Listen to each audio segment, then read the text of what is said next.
O'r gorau pong. Felly sut mae'r peiriant ailgylchu bananas newydd yma'n gweithio? Wela i.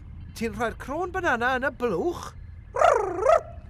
Ac wedyn, mae'n creu nwy sy'n helpu bweru'r llong ofod. Wyt ti'n siŵr y bydd hyn yn gweithio, Pong? Wir, o'r ddeiar ges ti'r syniad.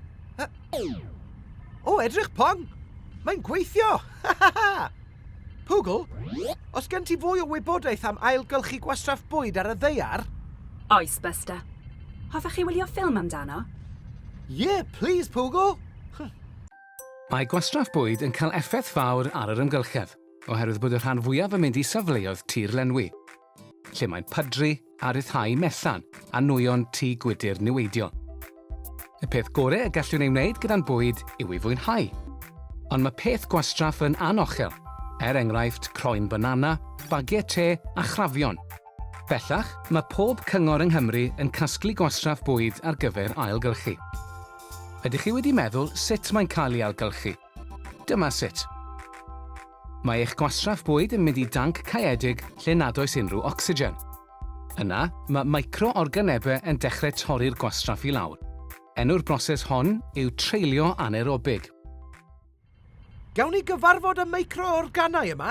Maen nhw'n swnio fel ei bod yn gwneud gwaith ar dderchog. Na, fedrwn, Busta. Mae microorganau yn bethau byw sydd mor fach mae dim ond drwy feicrosgop y gallu di i gweld.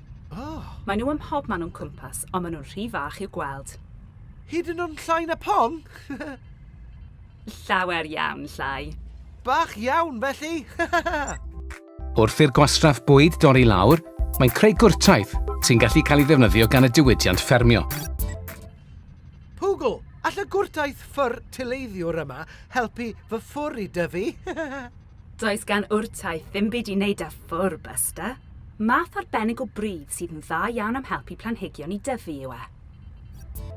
Mae hefyd yn rhyddhau bionwy sy'n cael ei gasglu a'i ddefnyddio i greu gwres a thrydan. Gellir defnyddio hyn yn ein cartrefi a'n hysgolion. Mae'n galonogol gwybod bod ailgylchu un llwyth lori o wastraff bwyd yn gallu creu digon o ynni i bweru dros 20,000 o setiau teledu am awr. I gael mwy o wybodaeth am ailgylchu bwyd, ewch i ailgylchu.org.uk. Felly, gallu'r ailgylchu gwastraff bwyd i wneud nwy sy'n pweru bob math o bethau.